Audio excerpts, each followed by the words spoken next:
Welcome to Politics Done Right. I am your host, Egberto Willies. This is a progressive program that will take the mystery out of politics. This is the program that will encourage you to make sure government becomes we the people. Whether you are liberal, progressive, conservative, or otherwise, you get to air your point of view. We are an independent media outlet that, unlike mainstream media beholden to corporations, we only owe allegiance to you. Remember, you can also send me a tweet at EGBERTOWILLIES. That is at Egberto Willies. Let us engage. It is Politics Done Right.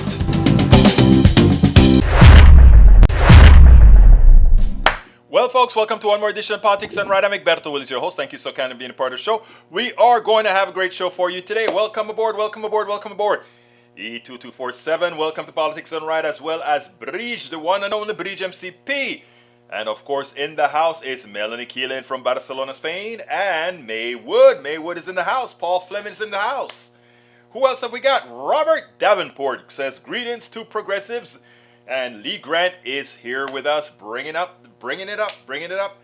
AVQ, you are tired. Get some rest. We want to make sure you are always healthy, my brother. My brother, get your act together. We want that complete healing. Please, complete healing. All right, folks, let's see. How do we get started? Since AVQ didn't have a start for us today, it seems like our resident conservatives, my brother Lee Grant, has something for me to read. I'm just going to read it. I haven't seen it yet. Houston Representative Sheila Jackson lead attacks free speech. She proposes legislation criminalizing dissent. Here's a few tidbits. A conspiracy to engage in white supremacy-inspired hate crime shall be determined to exist when at least one person published material advancing white supremacy, white supremacist ideology, antagonism based on replacement theory, or hate speech that vilifies or is otherwise directed against any non-white person or group, and such published material Sheila paints with a broad brush.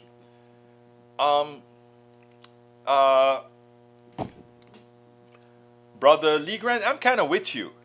I hate those kind of people saying, not the people, I hate those who are misled into saying things like that.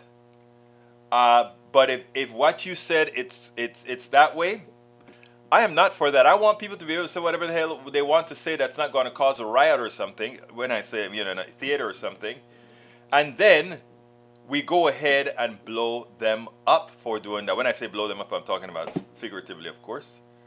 But no, I'm not for limiting free speech. I think people who make white supremacist statements, it speaks for themselves, and I think it's upon folks like me to expose them and also show the diminutive minds that they have. That's my thought process. Robert Davenport says, amplifying nonsense. And I'm going to tell you how I interpret your statement. The fact that a closed-minded person would make an antagonistic statement, a white supremacist statement, etc. Robert Davenport, I would think that taking them to court would highlight what they're talking about more so than not. Egberto had a well-short talk with one of my sisters. Oh, damn. Quote, we are divided because there are two kinds of people. Those who hate Trump and the rest.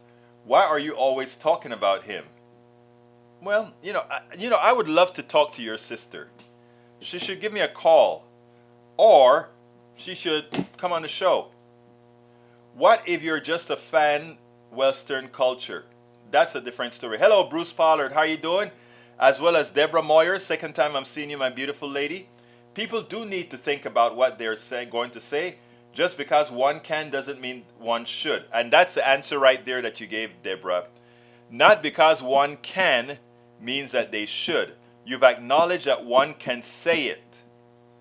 But it doesn't mean they should say it. And if they do say it, they should take on the consequences. That's not, in this case, government intervention on it. So that's what I'm saying. I think again, I haven't read what Sheila Jackson wrote. I'm just listening to what Brother Lee says, and I imagine that's based on what Fox News says, which would give, which I think requires further study. All right, she closes her ears and says, "Nah, nah, nah, nah, nah. What is that? I don't know what you're talking about. I tried to teach that to my sons." Okay, let's continue. What else we have here? Para ver. People do not. Yeah, I read that one already. Let's see if there's anything from anybody else. Anyhow, I had a great program today on KPFT discussing what's going on at Davos, the Economic Council at Davos. And what I want to do is I think I should bring up some of what I had to say on that. And it goes like this. Para ver dónde estás, estás aquí. Okay, here we go. I'm going to put it on screen so you guys can see it. This is the newsletter that I sent out today titled 200 plus millionaires urge world leaders at Davos to tax the ultra rich, stop pilfering the masses. I want to read the first part of it, which I did on my earlier show today. The World Economic Forum defines itself as the international organization for public-private cooperation. They bill themselves as an organization that engages the foremost political, business, cultural, and other leaders of society to shape global, regional, industrial agendas. The organization was established in 1971 as a not-for-profit foundation, headquartered in Geneva, Switzerland. They claim to be independent, impartial, and not tied to any special interest. They say they strive in all their efforts to demonstrate entrepreneurship in the global public interest while upholding the highest standards of governance, claiming that moral and intellectual integrity is at the heart of everything it does. When one watches their speakers, it is clear that they try to blend mostly the best of many kinds of organizations from both the public and private sector, including academia. The World Economic Forum says they believe in the stakeholder theory, and that's where I kind of get concerned. The stakeholder theory is a view of capitalism that stresses the interconnected relationship between businesses, their customers, suppliers, employees, investors, communities, and others who have a stake in the organization. It is clear based on the declining economic state and powerlessness of the employee and the customer that the theory does not treat stakeholders equally. Capitalism in its name is probative. The stakeholders who own and control the capital continue to be the lords as the consumers and employees remain the serfs.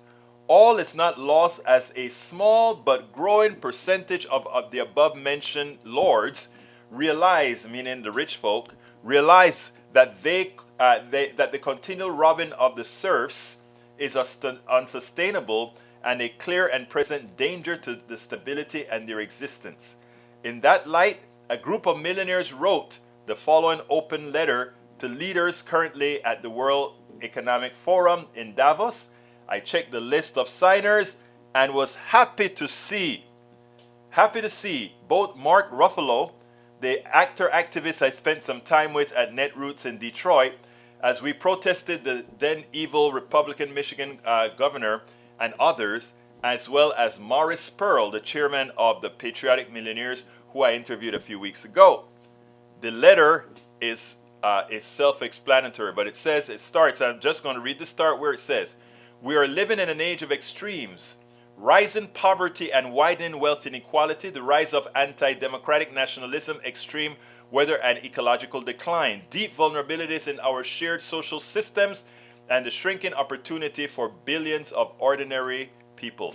And then they go on to point out that after the COVID, the people who walked away, who cleaned up, were the rich. They says the history of the last 5 decades is a story of wealth flowing nowhere but upwards. In the last few years, this trend has greatly accelerated. In the first 2 years of the pandemic, the richest 10 men in the world doubled their wealth, while 99% of people saw their income fall. Billionaires and millionaires have watched their wealth grow by trillions of dollars, while the cost of simply living is now crippling ordinary families. And they end your letter with a prescient statement. Tax the ultra rich and do it now. It's simple, common sense economics. It is an investment in our common good and a better future that we all deserve. And as millionaires, we want to make that investment. Again, there are a few moral millionaires out there, and they are saying, please, please tax us because we want to pay our share. We want to make sure that that it continues. So I ended it as follows. While it's a good thing to have open letters like these from the stakeholders in our economic system with capital, it is not near enough. The current economic system is immoral by design. Wealthy stakeholders like Morris Pearl are moral. As such, they voluntarily supersede the immorality of the system they're a part of. The only solution is to assure the masses that they have the power to take back what the ultra wealthy have stolen from them using the laws they paid politicians to enact. We must first break the myth that the system as it functions today is ordained or divine. It is not. We must also have a valid alternative. We do. But we must get through the indoctrination that many of the leaders of our society have paid to cauterize into the minds of too many. In other words, what we've got to do is we've got to go out there and vote appropriately. In the primaries, bring in the progressives, and in the final voting, we must vote progressives who will pass the laws necessary to recover what was stolen, as well as to ensure we have a government for and by the people that works for and by the people. A true democracy. We can do it. It's on us. All right, let's see what we've got here. Continuing with reading from my good people. Robert Davenport says, so no libel laws, no defamation laws. It's all free speech. The road to hell is paved with naive intention. No, we want the libel. Libel is the answer, actually, Davenport. In other words, what we're saying is, here's what we're saying, in my opinion. And you can refute this or tell me what you think about it. Here's what I think. Libel laws, yes. In other words, somebody says something that created an action that was that created chaos. We should be able to sue them for libel and recover their wealth. It's like what they do to the Ku Klux Klan. A lot of folks have bankrupted several Ku Klux Klan's organizations in many states. And the way they used it is they used the law. They used the law that says, you, with your speech, caused me harm. The speech isn't illegal because of the First Amendment, but if the way you used your speech caused harm on somebody else, that is recoverable. No, it's not all about, and that's what I meant. I think the explanation that I just gave covers what concerns you, Davenport. Give me a response. I'd love to hear your response to what I just said, Brother Davenport. All right, let's see. Eric Hayes says, here is real justice. You're going on the bond again. We're not going there. Robert Davenport says, please do not amplify right-wing nonsense with a Don Quixote attitude of attacking fantasy windmills you think are dragons attacking free speech. I love the way you say that. All right, let's see. I thought you should know taxpayers spend over $5 billion a year for firearms for our police officers. True. Deborah says, perhaps if you gave them time to investigate, they will find out what happened. They may not know immediately. All right. Deborah Moyer says, many of us lead long, interesting lives without any guns at all, though I'm sorry for your financial loss. Oh, I must have missed a little something about guns somewhere. But anyhow, I'm sure you'll read it in the context. Paul Fleming says the ultra-rich doesn't believe in democracy. That's why they keep people talking about gas stoves. Republicans voters are like cats following a laser light. I hear you. I hear you. I hear you. We also have from AVQ who says, would Eric suggest remand for all suspects? Would Eric suggest high bails for all? Eric doesn't know what he wants in that regards. I've queried Eric on that, and I don't know that Eric understands the issue. Let's see what else we got here. Bridge says, I have been forthcoming for this podium. Jean-Pierre tried in one of many attempts to placate reporters. What I said yes to was that the statement at the time that we all had right. You had the statement, and I was repeating what the council. I saw the interview, Breach. Eric doesn't know what he's talking about. She was not backstopping or whatever. She is just fine. She's a very educated spokesperson for the Biden administration, and she's doing a damn good job. The right wing takes everything that she says and tries to blow it up. There ain't no story there, I promise. Deborah says I should have thicker skin. Yeah, I have thick skin. That's why nothing anybody says, it just kind of rubs off. Oh, Egberto, I understand perfectly. Judges letting criminals out to kill. You see? That statement alone that you wrote there proves how little you really understand, sir. You know, sometimes when you open your mouth, my dear friend, speaks more than what people assume when you don't. Think about that. Anyhow, first video of the day. You know, we have a whole lot of people who supported the insurrection getting onto committees. We have those election deniers, etc. Those who were constantly talking about voter fraud. But as it turns out, the perpetrators of voter fraud are always the GOP. Always the GOP. There are very few times you find anyone other than the GOP perpetrating voter fraud. Check this out.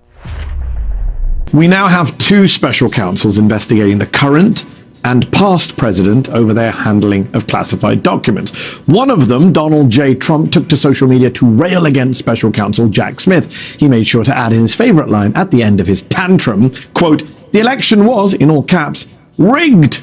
That is the quintessence of Trump, the idea that voter fraud is rampant in America and it cost him the election. And he's still pushing that lie over 2 years after the presidential election that he very clearly lost.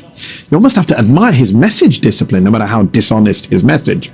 Because there are two things you need to know about the 2020 election. One, despite what Republicans would like you to think, there was no widespread, systematic, rampant voter fraud that would have changed the result. And two, the small random cases of voter fraud that do keep coming up, well, they all seem to have been committed by Republicans. How could we forget the Nevada Republican voter who said he found it sickening to learn someone had cast a ballot in his deceased wife's name? The Trump supporter's story became a rallying cry for the Trump campaign and the GOP. Turns out the Republican voter himself ended up getting charged with 2 counts of voter fraud for casting a ballot in his wife's name. That man pleaded guilty to voting more than once in the same election, or simply put, voter fraud. There's also the Republican Trump-loving stronghold of the Villages in Florida, where a total of 4 people would end up being charged with voter fraud for allegedly voting in Florida and in their other state of residence in the 2020 election. 3 of the 4 of those arrested were registered Republicans. The 4th was not affiliated with any party. Notably, Florida Republican Governor Ron DeSantis failed to mention those cases in his showy press conference announcing voter fraud arrests. There was also the Pennsylvania man who pleaded guilty to felony unlawful voting for casting an absentee ballot for Donald Trump in his dead mother's name. A Republican Arizona woman also pleaded guilty to casting a ballot in her dead mother's name in the 2020 election. In Ohio, a local Republican official admitted to forging his dead father's signature on an absentee ballot, then voting again himself. We learned this summer that the husband of a Colorado woman who has been missing for over 2 years pleaded guilty to illegally casting his wife's mail-in ballot for, wait for it, for Donald Trump. While shenanigans from the 2020 election are still coming to light, we are also learning of a few more recent ones. We learned this week that a former New York State Republican election official pleaded guilty to illegally using voters' personal information to obtain absentee ballots in 2021. also known as voter fraud. The indictment describes a scheme in which the former official allegedly had voters sign an envelope that was supposed to hold their completed ballots. Then he would, according to the indictment, himself fill out the ballots and submit them. This is a Republican who was tasked with being the election commissioner for a county in upstate New York. You can assume he knows how elections are supposed to work. He is the second Republican official in the same county to plead guilty in connection to a voter fraud scheme. You can't make this stuff up. A local Republican councilwoman pleaded guilty to identity theft after being accused of casting 3 absentee ballots in other people's names in 2021. And just yesterday, the Department of Justice announced that it has charged the wife of an Iowa Republican politician with 23 counts of voter fraud for allegedly submitting or encouraging others to submit dozens of fraudulent voter registrations and absentee ballots in the 2020 Republican primary for Iowa's 4th congressional district, which, wait for it, her husband lost. But it didn't end there. After her husband lost, she is accused of doing the same thing in the 2020 general election when her Republican husband successfully ran for county supervisor. I think it's fair to say that when it comes to the GOP and claims of voter fraud, the call is coming from inside the House. Yes, the call is coming from inside the House. You know, if Fox News could find at least one Democrat to highlight as an example on their show, they would. The fact that we can find scores of Republican people trying to voter fraud speaks orders of magnitude greater of what the problem really is. Just think about it. Those are the ones we caught and got convicted. Not like Eric is saying here, what about what happened in Harris County? What about what happened in Harris County? What about what happened in Arizona? So, what about what happened in Arizona? Any convictions? No. What about what happened in Harris County? Any convictions? No. Voter fraud is a Republican thing. That's what they do when they have a dwindling population to try to elect a few corrupt politicians. I'm sorry, that's just how it is. I'm not trying to attack my brothers, my Republican brothers and sisters, but you cannot win with your policies.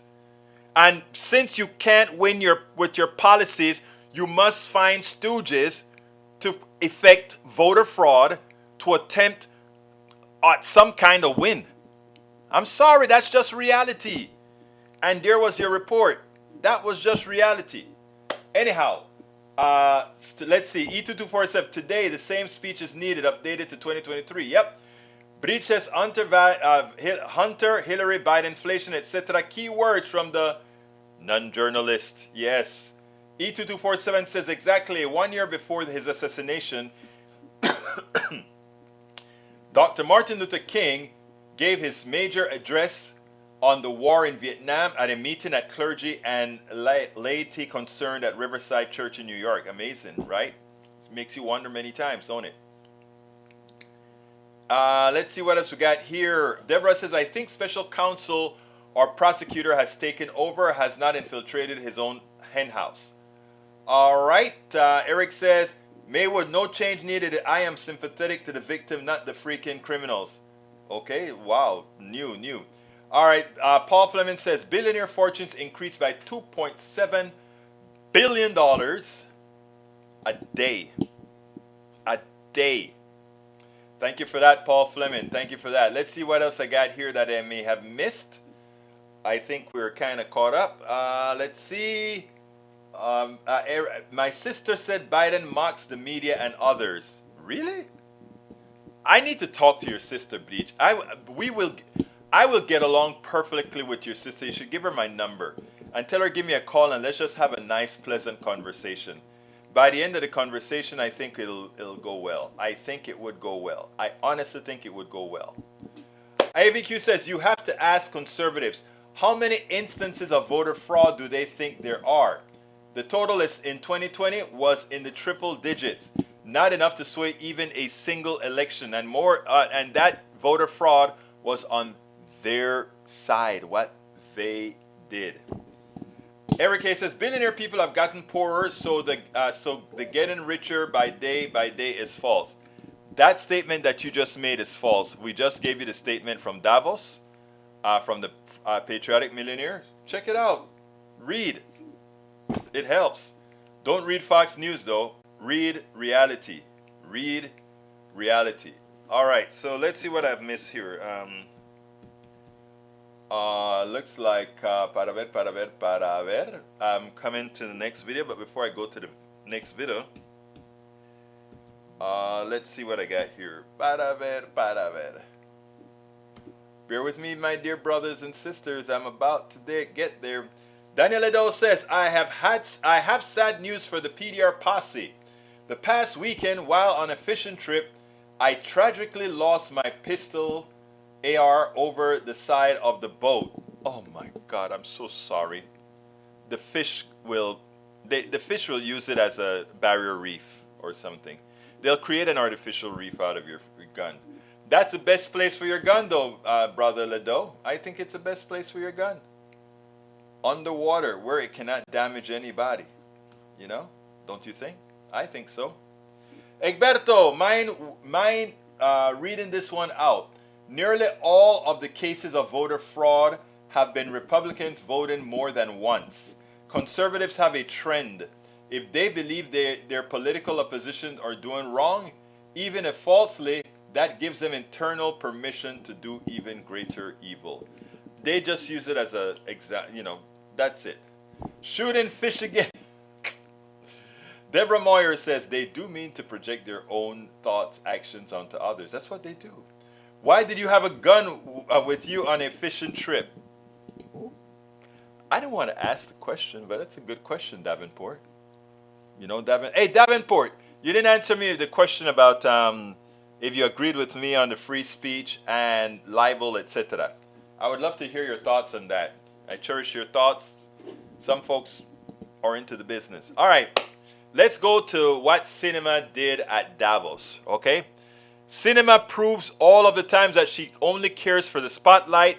She does not care about legislating for the American people, and she will allow the Republicans to use her as they see fit. Check out what she did at at Davos. I want to show you guys this, and then we'll take it on the other side. A moment that's getting a lot of attention between Senators Kyrsten Sinema and Joe Manchin. Watch.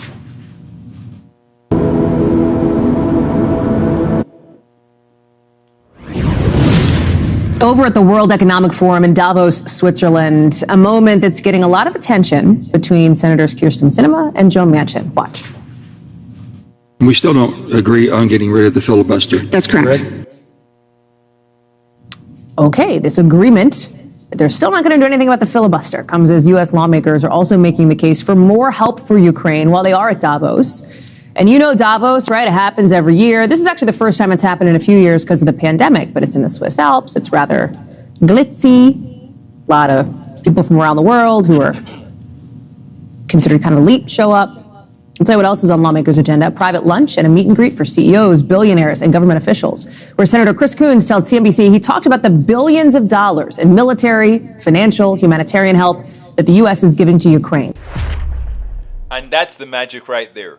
Let's say that they couldn't get 60 people to agree to give money to the military, to give money to the military-industrial complex.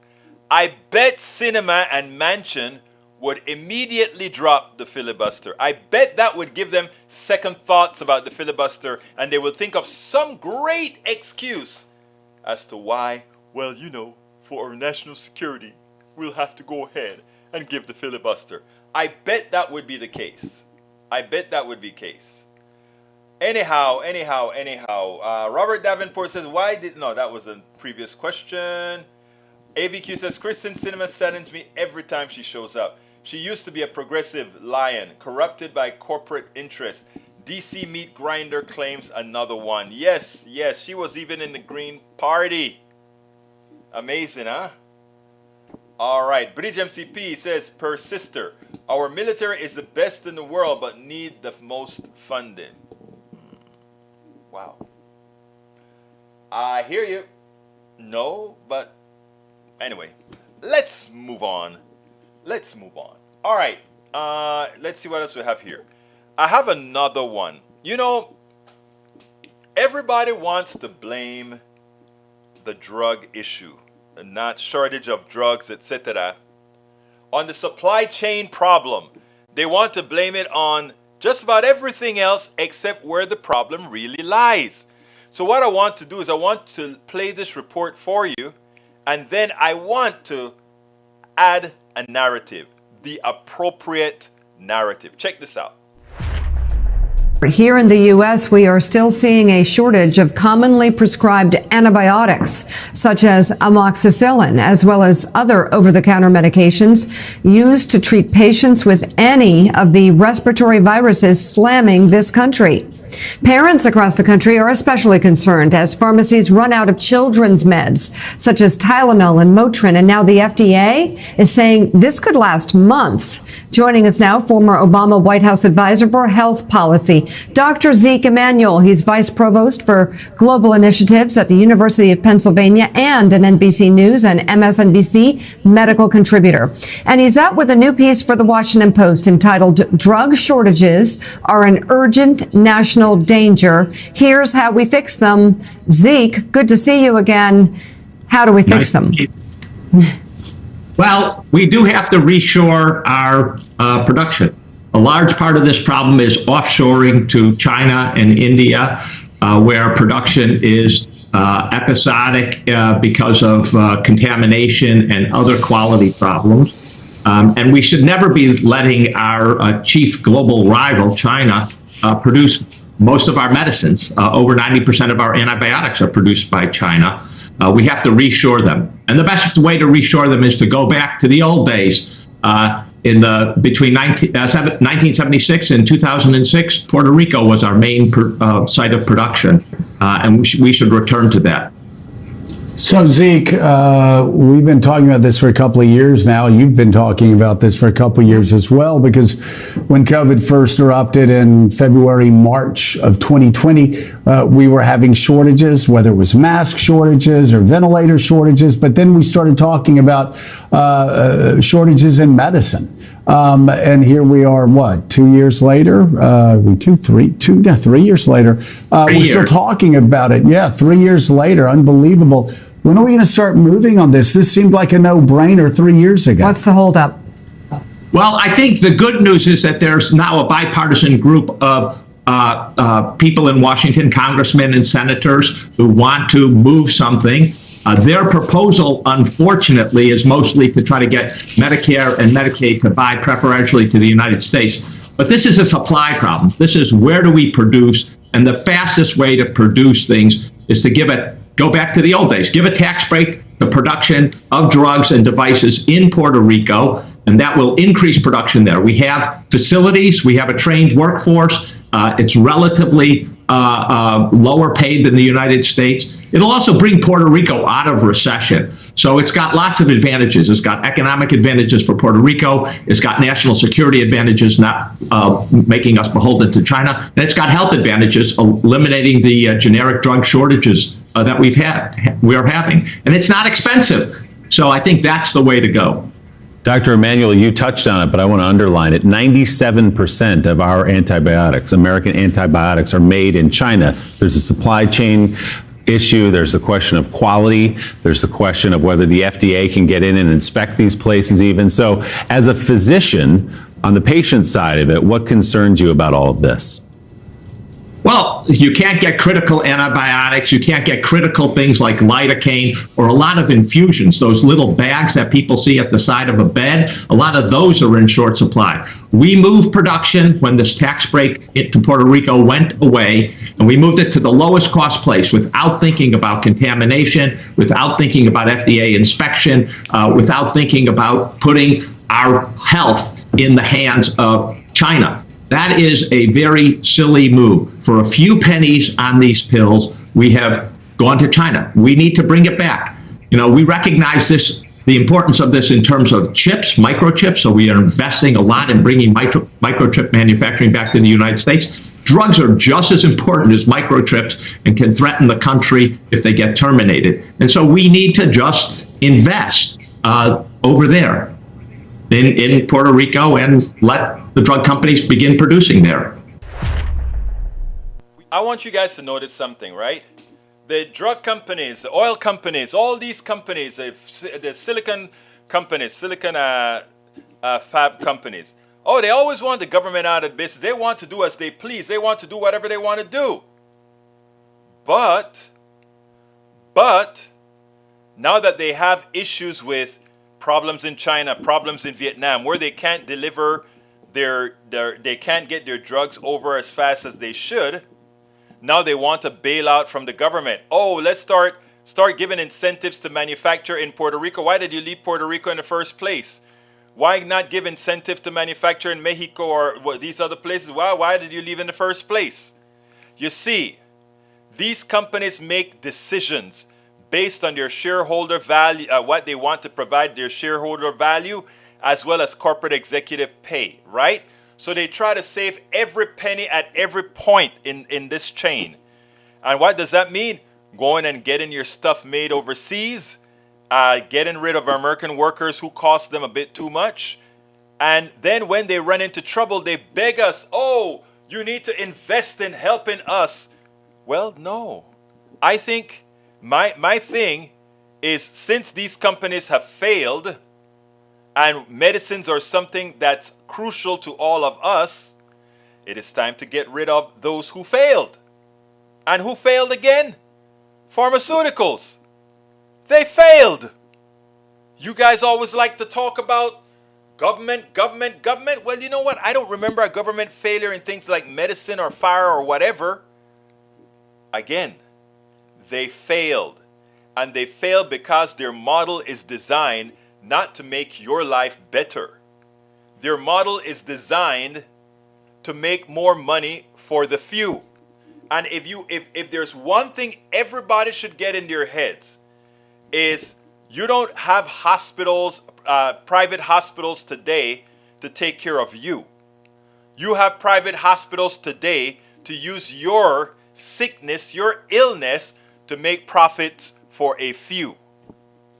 And if we can get that in our heads, there's no benevolency in our economic system. None. Nada. Niet. Now that guy who owns a pizza shop, he wants to treat you right. He doesn't have any power over you other than the power of persuasion, the power of taste, to tell you, my pizza tastes good and it's healthy. You'll like it. And then it is your choice to get it. We don't have a choice when it comes to getting penicillin, when it comes to getting amoxicillin. We don't have the choice for whatever they want to charge us or whatever screw up or whatever mistakes they make. If they can make these big mistakes, why not allow our government to make a mistake at a cheaper price? Because more than likely they won't make the mistake. But secondly, even if they made the mistake, it wouldn't cost what the private sector has pilfered from us.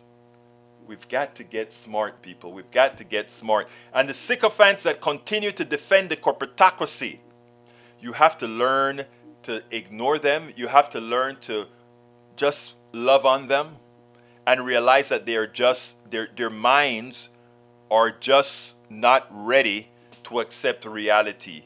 Their minds are just not ready to say, I am sorry. I was wrong.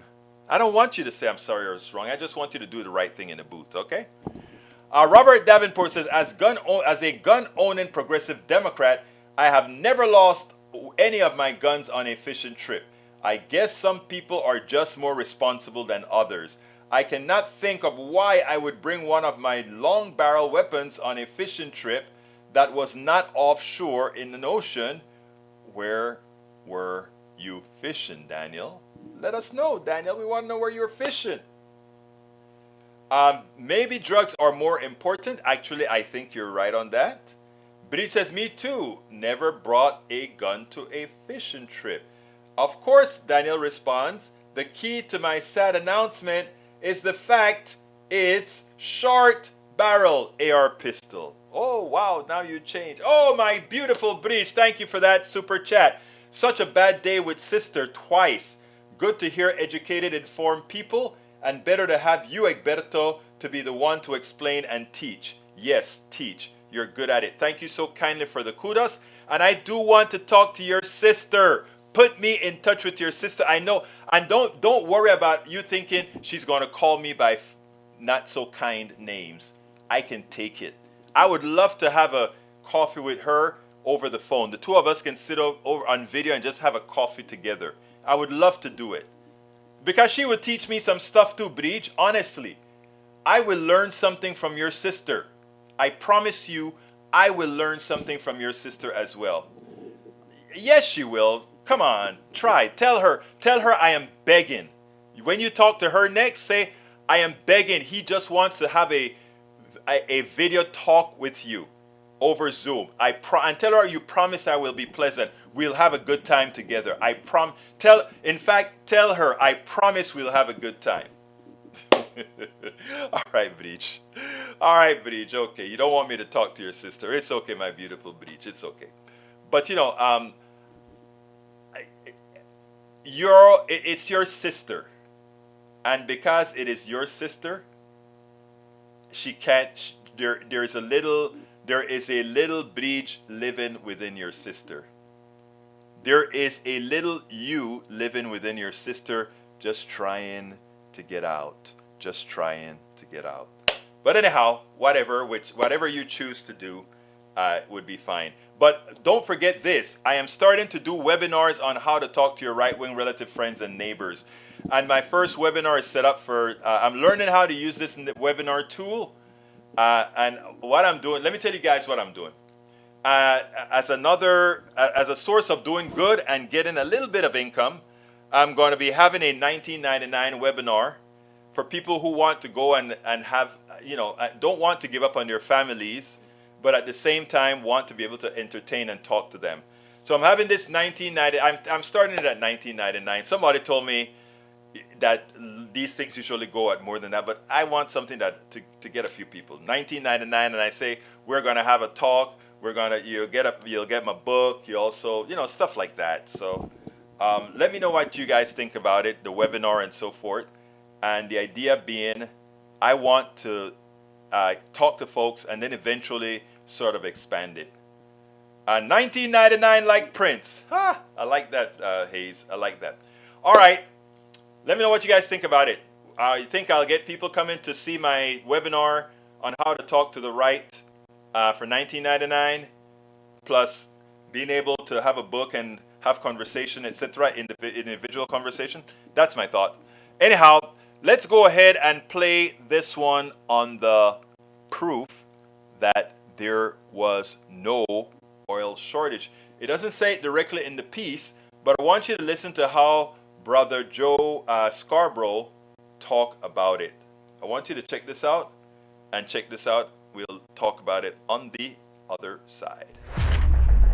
You talked about Russia's economy and the dependence on it, Europe's dependence on it. There's a fascinating story at the bottom of the Wall Street Journal this morning talking about how Russia's attempt to use oil as a wedge against Europe has failed miserably. European gas prices fell 15% on Monday. That's the lowest they have been since 2021. And what's happening is, it wasn't too long ago that Europe was 40% of the oil that Europe used came from Russia. Those numbers are going down now. Russia's being forced to sell it to China and India, who's paying considerably less for their oil. And so what this Wall Street Journal story talks about is what we predicted earlier, that this war has been catastrophic on Vladimir Putin on many different levels, militarily and economically, but also this is the foundation of Russia's economy. And as we predicted on this show a couple of months ago, when he started talking about using oil as leverage, we're like, that's all you've got. And now you're going to throw that into the mix too? Well, we predicted it would backfire against him. It's backfired spectacularly. So much for the cold European winter causing havoc on Europeans. Yeah, throughout its history, Russia's military has been aided by the winter. It's been its best ally. It got let down this time. It's been a very mild winter in Europe, which has allowed Europe to weather this much better than many suggested, though you were certainly right. This show predicted this very well might happen.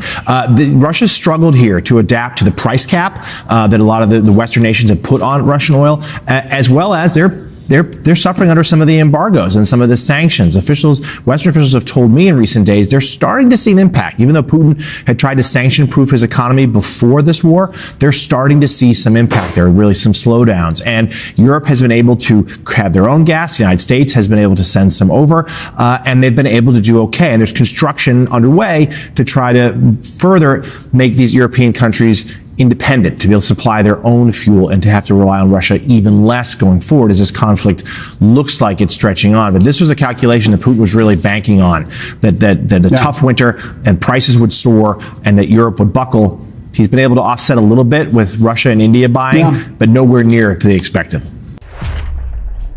We spend a lot of time deconstructing the news, trying to parse it into a form that everybody... So after the fraud effected on us by the oil companies, supply and demand came back into the fold.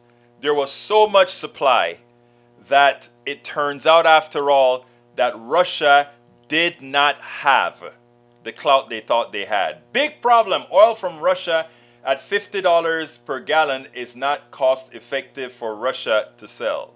See? Glad Europe is eliminating Russia reliance. Excellent. Now, I want to address something from Brother James A. Robichow. He says, the opposition to tax breaks to restore pharmaceutical production and just let firms fail was not really explained or substantiated. You're okay with shortages of desperately needed life-saving medications? Why? No, I'm not at all. Here's what I'm saying, my brother.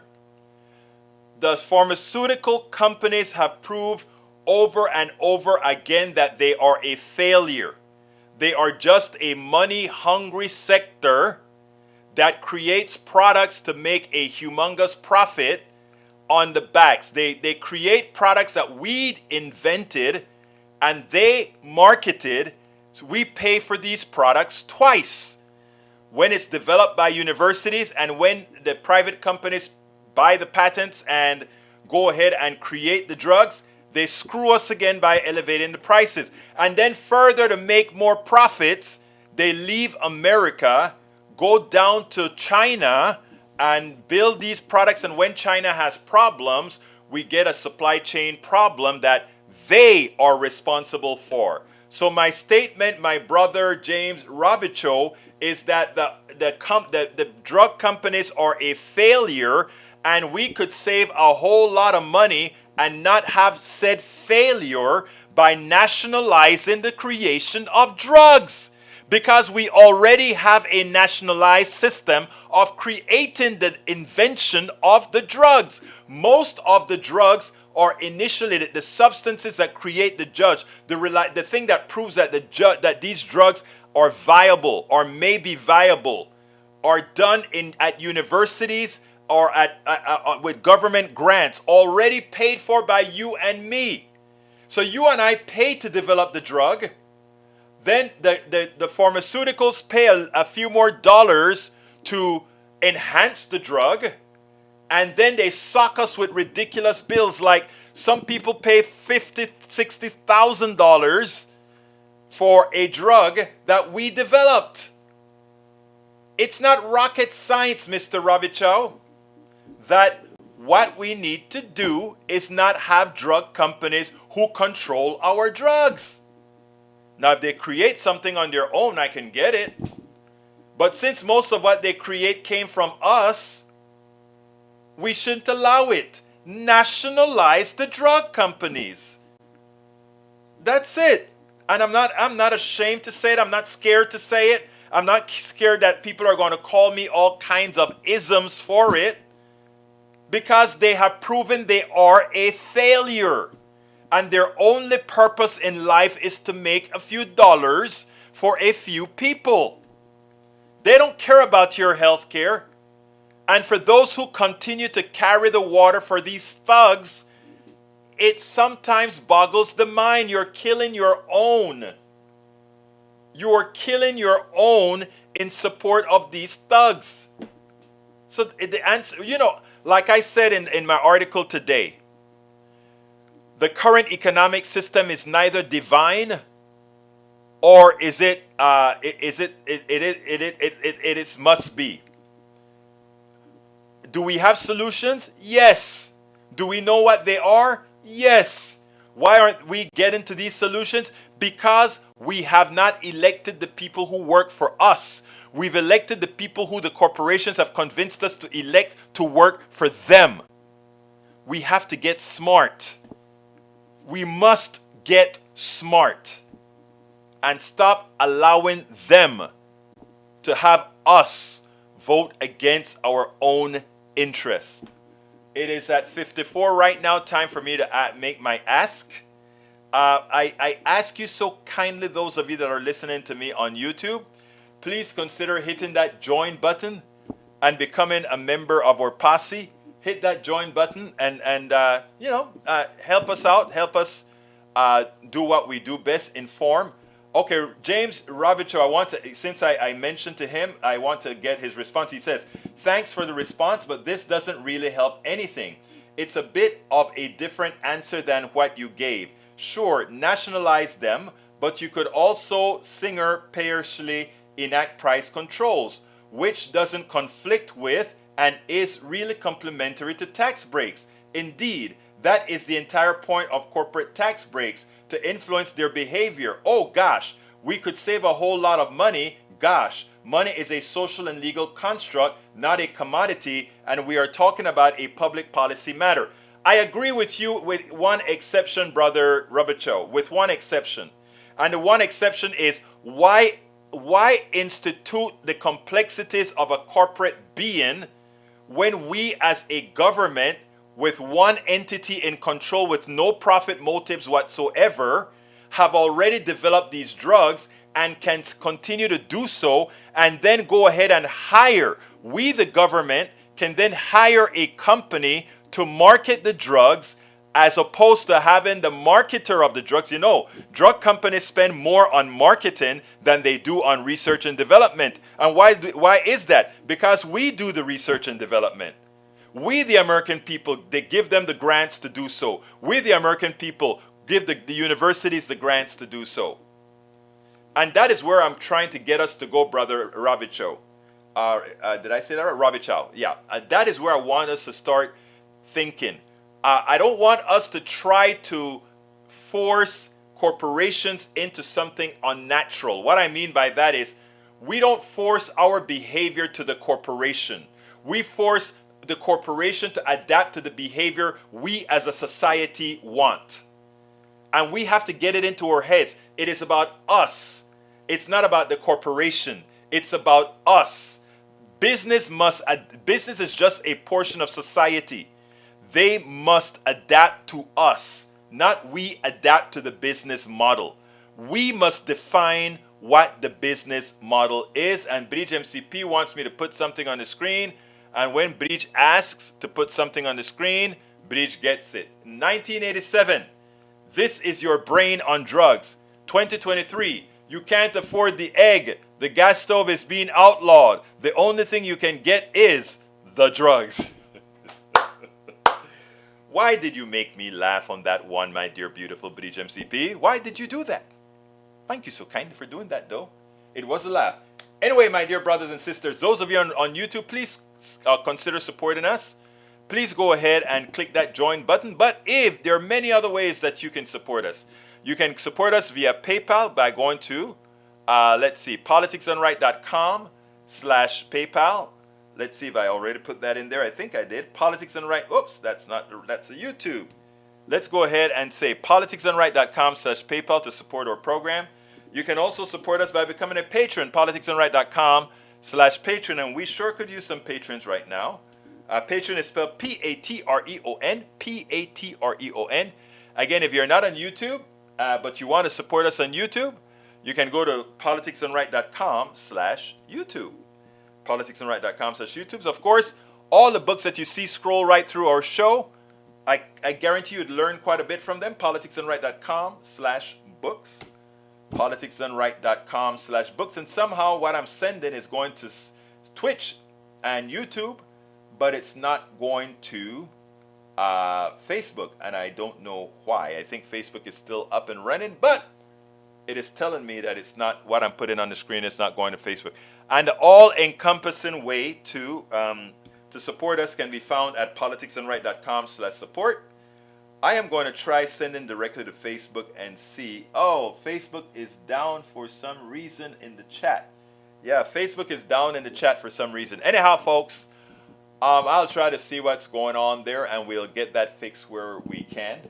My name is Egberto Willies. This is Politics Done Right. I could not do this without you. I want to thank all of you for listening to the program. I want to beg all of you to share our YouTubes, our blogs, everything, so that we can expand on informing, on learning together.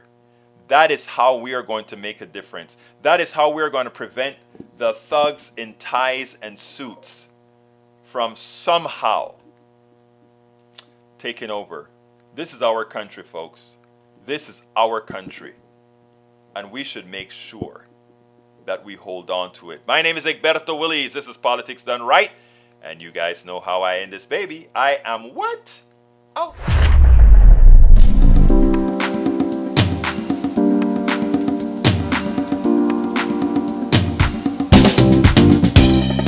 Welcome to Politics Done Right. I am your host, Egberto Willies. This is a progressive program that will take the mystery out of politics. This is the program that will encourage you to make sure government becomes we the people. Whether you are liberal, progressive, conservative, or otherwise, you get to air your point of view. We are an independent media outlet that, unlike mainstream media beholden to corporations, we only owe allegiance to you. Remember, you can also send me a tweet at EGBERTOWILLIES. That is at Egberto Willies. Let us engage. It is Politics Done Right.